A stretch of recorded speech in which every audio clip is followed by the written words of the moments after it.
saya hanya mau menikah kalau dengan Kamandoko. Kalau tidak dengan Kamandoko, saya tidak mau punya suami. Loh, Kamandoko itu banyak loh. Kamandoko yang mana, Nduk? Jangan sampai salah. Ya Kamandoko anaknya Paman Patih Reksanata ta ya.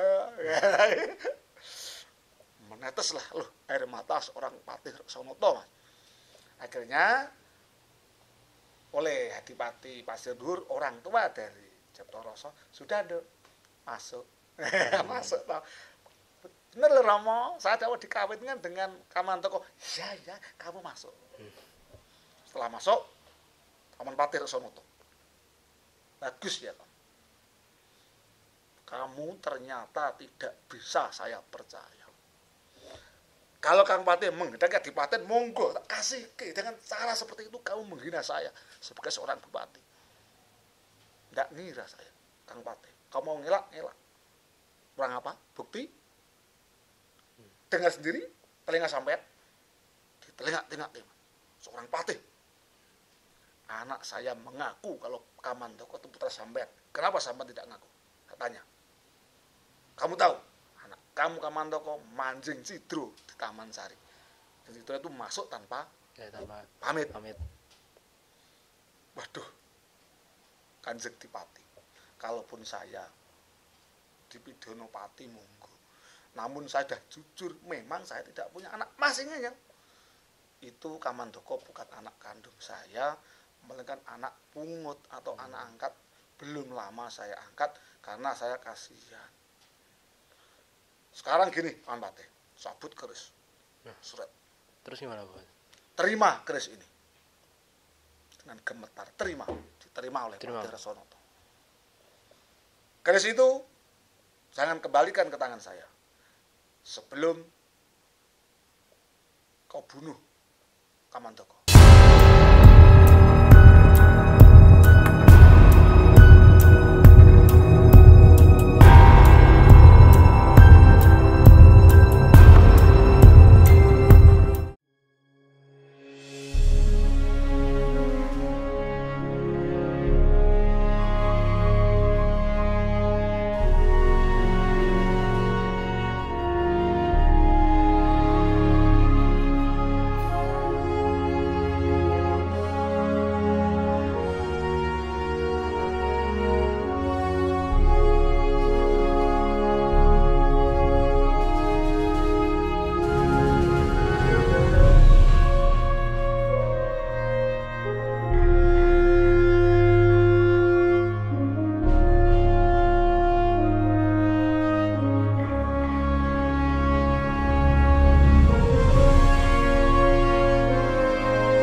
Pemirsa, berjumpa lagi bersama saya Ari Bayu dalam acara Napak Tilas Budaya Nusantara.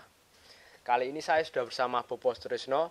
Kita akan minta diceritakan tentang kisah romantis Kamandoko, pangeran dari Pajajaran.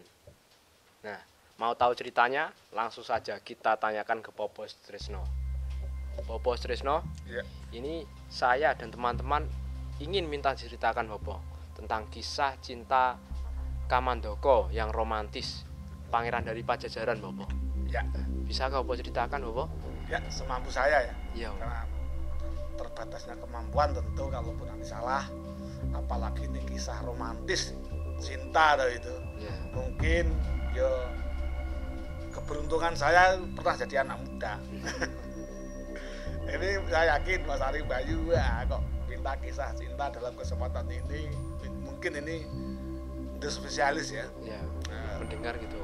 Untuk pada saat ini tentu saya akan menjawab permintaan atau istilahnya itu nuruti kemauan Mas Ari Bayu, dan yang bersamaan teman-teman juga hadir, kebanyakan anak muda semua, sesuai tema yaitu toh kisah romantis Pangeran Kamandaka atau pangeran lahir atau berasal dari Pajajaran. Saat itu Mas Ari Bayu Ya, ada. di kerajaan Pajajaran, tepatnya Sang Prabu Siliwangi, ya. Beliau mempunyai anak satu bernama Raden Banyak Contro, kedua Raden Banyak Ngampar. Ketika mereka menginjak anak-anak belum sampai dewasa, ternyata permaisuri Prabu Siliwangi meninggal dunia. Permaisuri itu, Mas. Ya, meninggal loh. Akhirnya Raja Pajajaran kawin lagi dengan wanita yang bernama Kumudaningsih. Pemuda Ningsih ya. Dia juga mempunyai kedua putra, satu laki-laki itu tuh Banyak Ngampar, dan yang cewek Dewi Uragil atau Dewi Pamungkas. Namun sebelum perkawinannya dengan Kumudaningsih, seorang Kumudaningsih meminta persyaratan dari Prabu Siliwangi.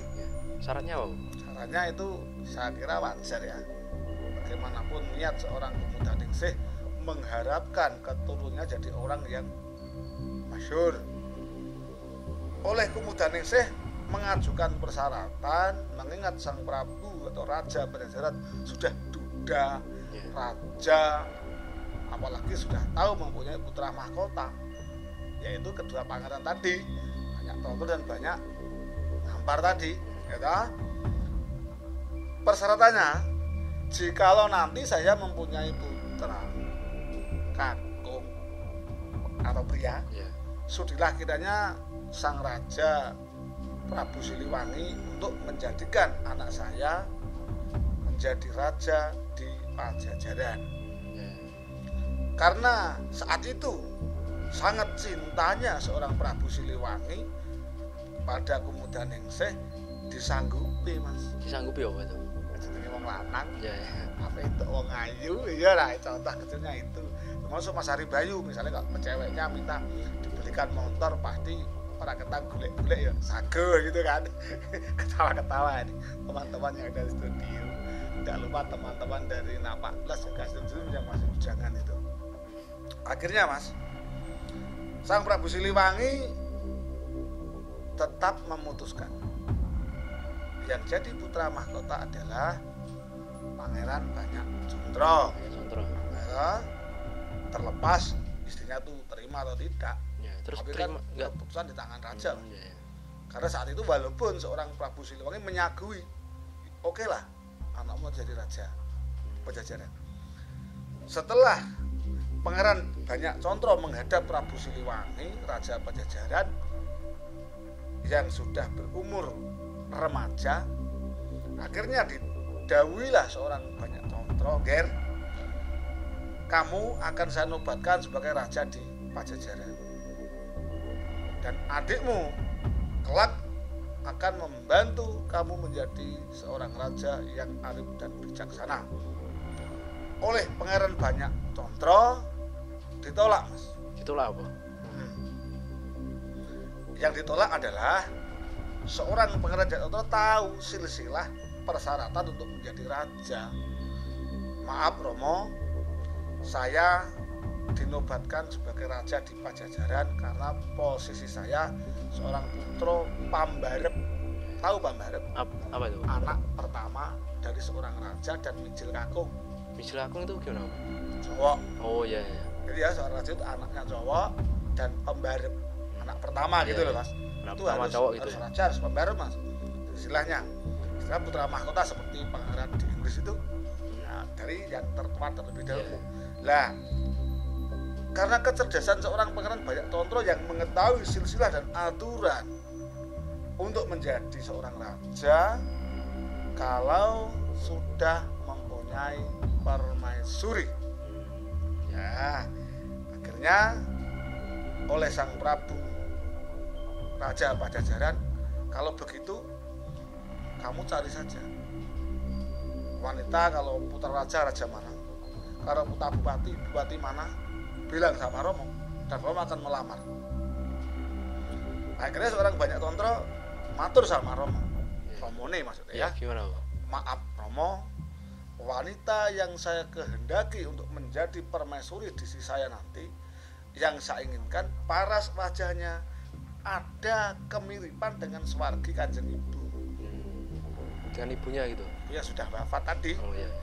Akhirnya setengah marah, kok kamu memilih wanita kok mirip ibumu, jangan-jangan. Tapi saya kira tidak lah, itu sebatas batin kok ya, batin seorang Prabu Siliwangi. Akhirnya terserah kalau kamu tidak mau dan persyaratanmu itu tidak masuk akal. Akhirnya dengan rendah hati seorang Pangeran Banyak Tontro, Romo, izinkan saya untuk mencari sendiri wanita yang sesuai kriteria saya. Akhirnya pamitlah seorang Pangeran Banyak Tontro meninggalkan keraton Pajajaran. Pangeran Banyak Tontro sudah punya pandangan kalau saya mau sowan ke Bopo Wirangrong. Itu siapa Bopo itu? Nah, Bopo Wirangrong adalah seorang pertapa yang ahli nujum, ahli ramal. Nah, akhirnya datanglah seorang Pangeran Banyak Tontro lewatnya Gunung Tangkuban Perahu. Lewati gunung Mas, jauh itu. Jauh ya Bopo berarti. Akhirnya ketemulah seorang Pangeran Banyak Tontro dengan Resi Ajar Wirangrong tadi dan menyampaikan kemauannya tentang dia mau diangkat ayahnya, namun belum dapat seorang permaisuri dan ingin mencari permaisuri yang ada kemiripan dengan seorang ibunya, Swargi yang sudah sowan di dapat Yang Maha Kuasa. Oleh Bopo Ajar Wirangrong, seorang pertapa tadi sekaligus guru terah dari jajaran termasuk orang tua Prabu Siliwangi itu sudah berguru pada Ajar Wirangrong. Jadi lanjut ke anaknya yaitu Raden Banyak Tontro tadi. Berarti bapaknya dulu itu sudah pernah juga berguru ya? Murid, juga termasuk wiridan. Oleh Ajar Wirangrong memberikan gambaran. Ya apa itu? Nah, gambar penasaran tau? Ya. Sebelumnya diminum dulu Bopo. Oh iya Mas Arif, terima kasih. Ya. Kebetulan penonton penasaran kan kisah selanjutnya dari Bopo. Sebelumnya kita minum kopi dulu. Silakan Bopo. Ya, dipikir karo ngopi ya Mas. Ya.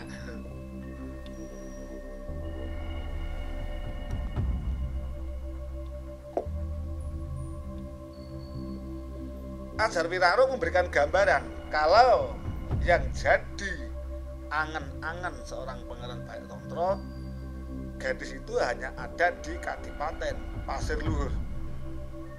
Nah, di sanalah nanti kamu akan menemui Raden Pangeran apa yang kamu dambakan.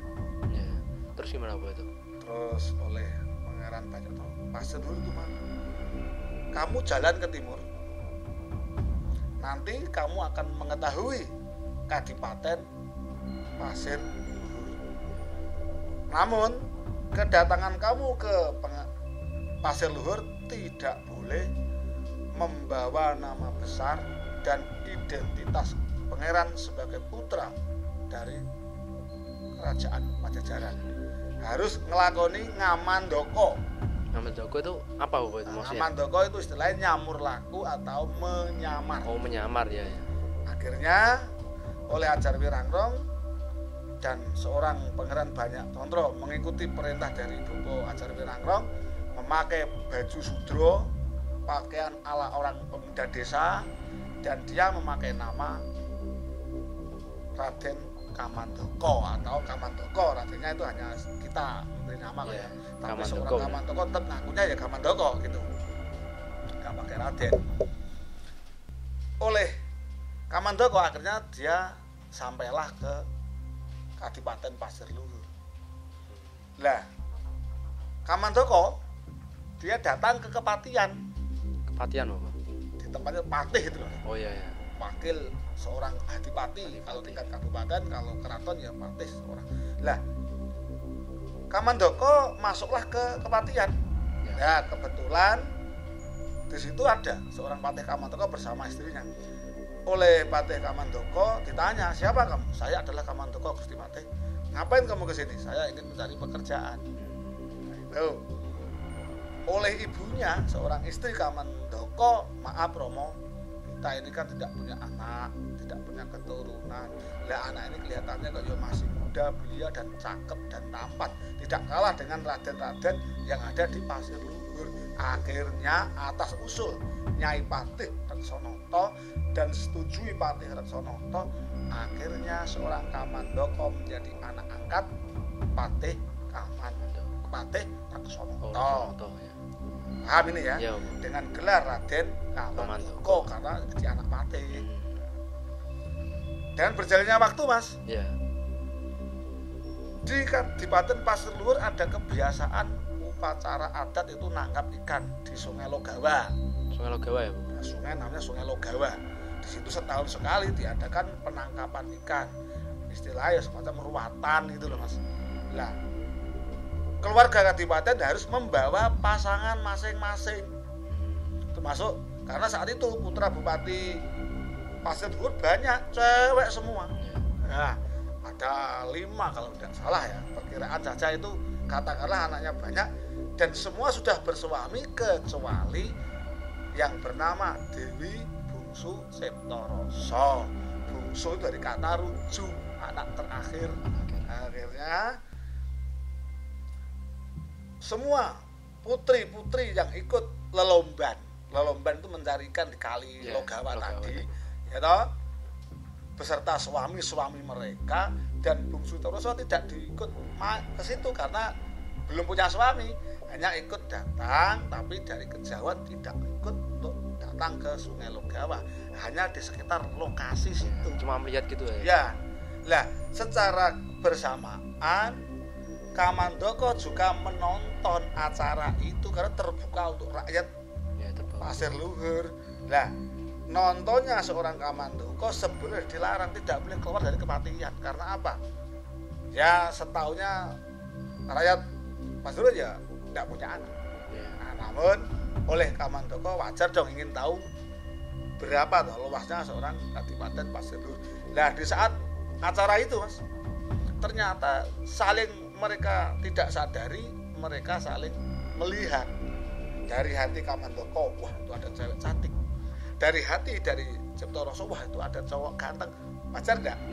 Wajar enggak teman-teman? Wajar enggak? Wajar, ngaku semua, ngaku kalian. Akhirnya oleh emban pengikut Bungsu Septoroso memberikan isyarat atau disuruh untuk menemui pemuda itu. Hei, Cak Bagus, kamu diminta mendekat, tapi seakan-akan tidak kenal.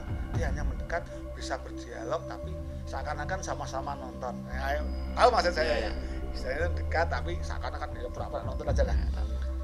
Oleh Bungsu Septoroso dan saling tanya sama Kamandaka, siapa kamu, cakep? Saya Ari Bayu, contohnya gitu. Saya Kamandaka. Kamandaka siapa? Saya adalah anak Patih Reksonoto. Loh, anak kamu Patih tuh ya? Coba di sini kan tidak enak tuh kalau dilihat orang. Coba nanti kamu datang ya ke Pasir Luhur, tapi jangan siang, datangnya malam. Tidak ada maksud lain, tujuannya adalah agar tidak diketahui orang lain. Dan ketemuannya itu biar lebih enjoy istilahnya. Akhirnya Kamandaka menyanggupi, Mas. Menyanggupi ya. Pada malamnya, entah itu malam berikutnya, ditunggulah seorang Raden Kamandaka oleh Septoroso tadi dengan rindu yang begitu membara. Ketemulah Kamandaka pada malam hari. Lah, itu berjalan berkali-kali, Mas. Nah, saat itu ternyata balik orang nyebut bangket, akhirnya tercium juga, ya toh. Kedatangan tiap malam, bahkan kalau tidak datang tuh Septoroso nangis, Mas. Nangis. Kangennya tidak ketulungan. Memang tampaknya ya tidak ketulungan seorang Kamandaka. Pokoknya ngancam Septoroso, kalau kamu tidak datang saya mau, pokoknya mau betulkan kepala lah, ngancam mau bunuh diri. Tentu itu sebatas nakut-nakuti saja. Akhirnya Kamandaka datang tiap malam, dan itu diketahui prajurit Pasir Luhur yang jaga di Taman Sari. Terus gimana apa itu diketahui? Nah ini setelah ini diketahui, lapor Mas, ternyata membuat Adipati Pasir Luhur, yaitu Adipati Kandando marah. Kurang ajar banget ini, berani menyelat di kamar anak saya. Akhirnya para mantu yang banyak itu suruh prajurit membawa senjata secukupnya kepung taman. Dikepung Mas taman. Lah Kamandoko masih di situ, masih bersengkerama dalam jagongan istilahnya sama seorang Toroso dan maling. Nah, ada yang masuk, dia Toroso, siapa yang ngobrol tadi? Tidak ada orang kan Mas, tidak ada orang. Akhirnya, itu hanya lari-lari, dikejar. Nah, dikejar, Kamandoko menjadi perkelahian di luar taman.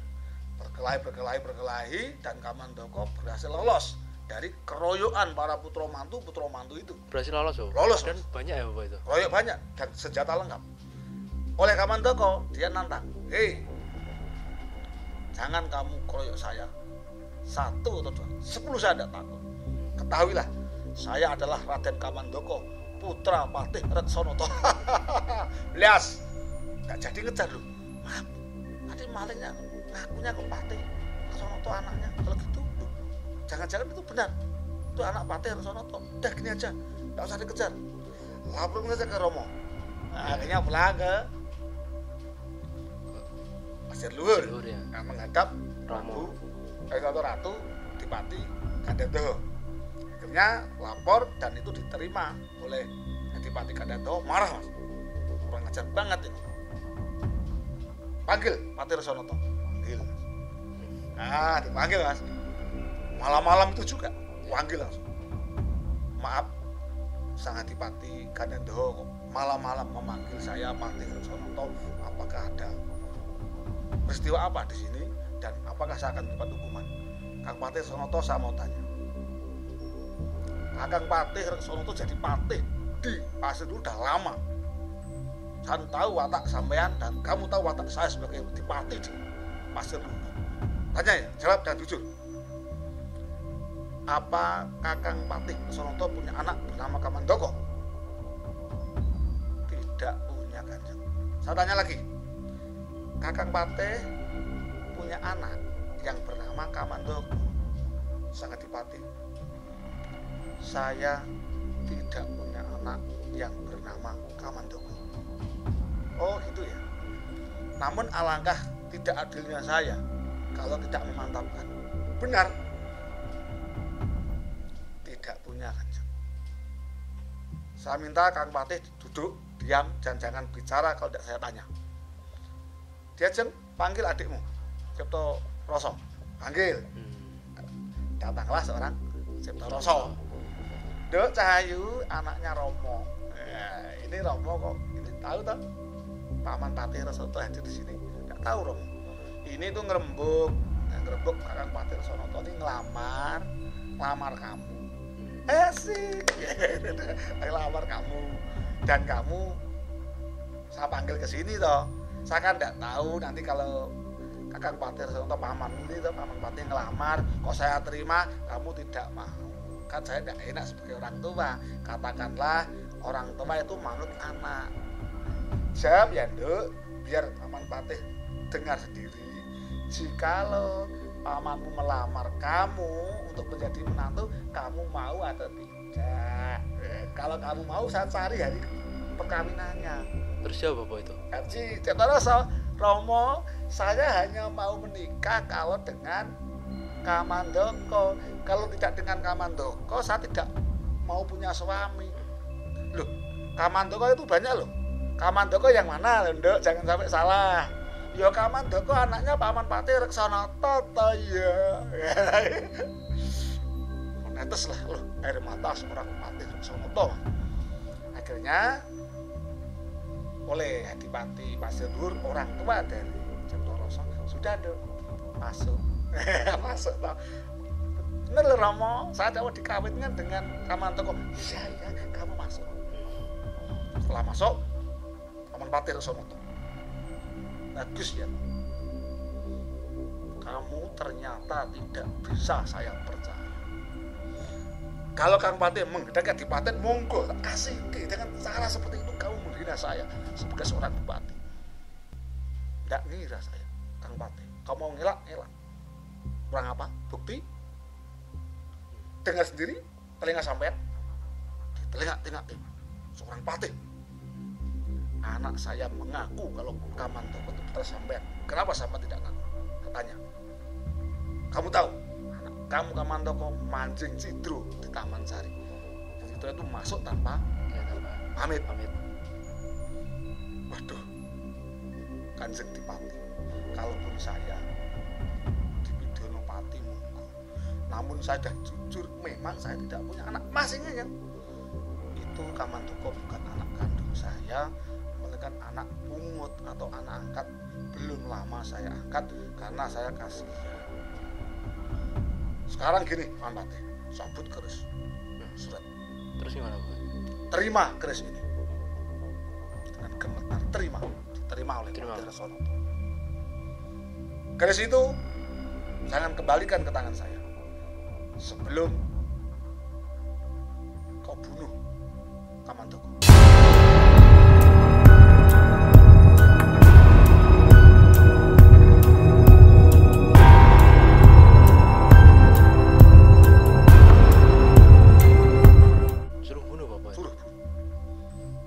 Kepergian kamu dari Kadipaten Pasir Dhuwur tidak hanya sendiri, para putra mantu ikuti dengan jalan yang santai sambil menetes air mata seorang Patih Resonoto. Karena bagaimanapun dia sayang, kalaupun dia dibunuh, bagaimana istrinya yang sangat menyayangi Kamandoko berangkat. Akhirnya Kamandoko ketemu sama ayahnya ya Patih Resonoto yang lagi asik-asiknya dengan ibunya, manja-manja ibunya. Kamandoko panggil langsung tampar des ibunya. Maaf Romo, salah saya apa? Des. Maaf Romo, salah saya apa? Kesalahan kamu fatal. Kamu berani masuk Taman Sari Putri Dalem Septoroso ini bla bla bla dan lain-lain. Maaf Romo. Itu ini nih. Akhirnya seorang Kamandoko tanya sama Resonoto. Romo, kalau Romo jadi saya akui saya masuk di Taman Septoroso. Namun sebelum Romo membunuh saya, karena Romo dapat dawuh kalau disuruh membunuh saya tak tanya dulu. Kalau Romo jadi saya, ini ada surat. Surat yang mana atas permintaan Septoroso. Kalau tidak datang, Septoroso mau bunuh diri dan ditandatangani oleh Septoroso. Dilempar balik seorang Kamandoko. Kalau Romo jadi saya, ditolakkah? Padahal satu cantik, kedua saya wong lanang, kok Septoroso naksir saya dan saya tolak. Kalaupun itu terjadi, apakah tidak ngeluhkin asma sampean, tidak ngangkat nama sampean? Silakan Romo bunuh saya monggo. Memang saya di sini anak sampean.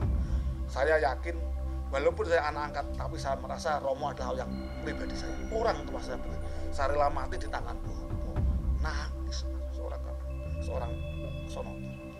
Namun ini berat Kamandoko, perintah dalam saya harus bunuh kamu. Dan itu kalau memang benar-benar itu kamu tidak salah, baik, saya akan kasih jalan. Nanti kamu perang dengan saya. Loh, kok perang Romo? Perang pura-pura. Perang pura-pura. Nanti kalau dilihat para putra mantu atau prajurit dari Pasir Dhuwur, kita perang. Tapi kamu nanti lari ke sungai dan jegur di sungai itu. Dan di sungai itu kamu jegur dan kamu ikuti arus itu, dan itu ada gua, kamu sembunyi di gua itu. Akhirnya datang itu ya, terus perang yo perang, lari jegur ke sungai dan sampailah di gua itu. Dan sungai itu dilempari tombak, dilempari pedang. Nah, akhirnya Resonoto disaksikan para putra mantu dan menjadi saksi kalau Resonoto sudah menjalankan perintah Adipati Kandando. Akhirnya setelah sampai di sungai ada orang mancing. Yeah. Nah, mancing ternyata sekali dapat sandal. Mancing lagi dapat sampah, dan yang ketiga dapat Kamandoko. Oleh tukang pancing itu diajaklah oleh Kamandoko ke desanya dan menjadi teman, dan di situ ada orang janda tua yang bernama Mbok Retso. Kebetulan dia mempunyai rumah walaupun jelek, akhirnya Mbok Reksa itu mau ngopeni Kamandaka, dan Kamandaka ikhlas hidup bersama Mbok Reksa tadi. Dan Mbok Reksa mempunyai ayam jantan, ayam jago, hebat sekali ayamnya itu. Nah, setelah ayam jago itu diopeni oleh Kamandaka, ternyata di desa itu ada kebiasaan adu jago, Mas. Lah, jago yang diopeni seorang Kamandaka menang terus, Mas. Menang terus. Menang terus. Ya, menang terus dan hebat, ya? Sampai tidak ada lawan. Hebat ya, Bapak. Hebat. Jadi Kamandaka adu jago. Ya, adu jago menang terus. Nah, berita itu sampai ke Pasir Luhur bahwa orang yang kondang dalam adu jago ternyata itu bernama Kamandaka. Oleh prajurit sandi ternyata Kamandaka yang benar-benar menggoda anaknya. Kalau begitu pembunuhan di sungai masih lolos dan Sonoto tidak disalahkan, menyatakan dan stok kedawuh. Lah akhirnya datanglah pemuda yang sowan di Pasir Luhur, Suwito ingin menjadi prajurit. Nah, siapa pemuda itu adalah bernama Silih Warno. Silih Warno itu siapa? Silih Warno atau Silih Warni, bahasa Indonesianya. Silih Warno itu dalam bahasa Nyilah Warno itu penyamaran. Dalam bahasa seniman atau panggung Silih Warno. Silih Warno diutus oleh orang tuanya mencari kakaknya. Ya toh? Dia bernama Banyak Ngampar. Oleh Ajar Wirang, kalau kamu bisa ketemu kakakmu, kalau kamu ke Pasir Luhur, tapi jangan memakai nama Banyak Ngampar, tapi Silih Warno atau nama Silih Warno dan Suwito tadi. Oleh sang Adipati Kandandoho disuruhlah, kamu boleh jadi prajurit dan kamu akan jadikan Luraing Tamtomo, maka jadi pejabat prajurit, asalkan kamu bisa bunuh yang bernama Kamandaka yang sering adu jago di pedesaan. Namun saya butuh saksi atau bukti. Satu, bawa ke sini hatinya dan darahnya untuk membuktikan kalau Kamandaka benar-benar mati. Akhirnya datanglah seorang Silih Warno ke desa itu dan nonton dia. Tidak, dia hanya nonton saja. Lah di situ tahu kalau di desa itu masih sering adu jago. Lah desa adu jago itulah mendekatlah Silih Warno dan dikasih tahu prajurit sandi itulah yang bernama Kamandaka. Akhirnya setelah mendekat ditikam Kamandaka mengenai perut bagian kiri atau perut bagian bawah gitu ya, ditikam dan Kamandaka masih perang dan lari, Mas. Lari ke gua. Belum mati, belum mati ya toh. Ke gua itu lari, sembunyi di gua menyembuhkan lukanya itu, dan ternyata Silih Warno masih mengejar. Masih dikejar ya? Menggunakan anjing pelacak saat ini. Nah, saat itu mempunyai anjing yang sangat setia dengan Raden atau setia sama Pangeran Banyak Ngampar atau Silih Warno tadi. Anjing itu memberitahu kalau di dalam gua itu ada orang yang masih berceceran darah dan ditantanglah oleh Pangeran Banyak Ngampar yang mempunyai nama Silih Warno tadi. Hei, Kamandaka, kalau kamu benar-benar lancoring jagat atau larang sejati, kamu berani bikin rusuh di Pasir Luhur. Ini utusan dari Pasir Luhur, hadapi.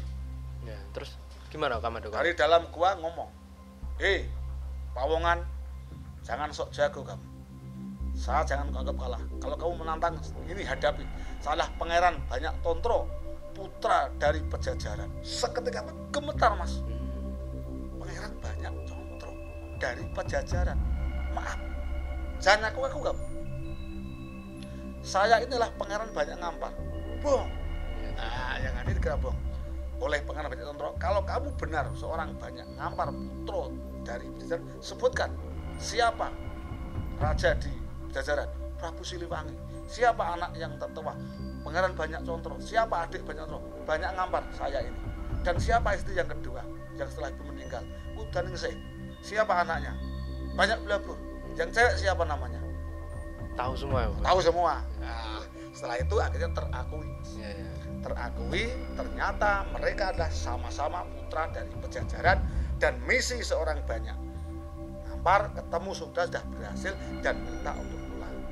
Akhirnya sementara tidak bisa pulang, dan tempat itu sampai sekarang masih gua tempat persembunyian tadi diberi nama karena saat itu Ada yang versi ada pohon jati kembar, ada yang mereka itu seperti pohon jati kembar karena kemiripan wajah tadi, ya toh.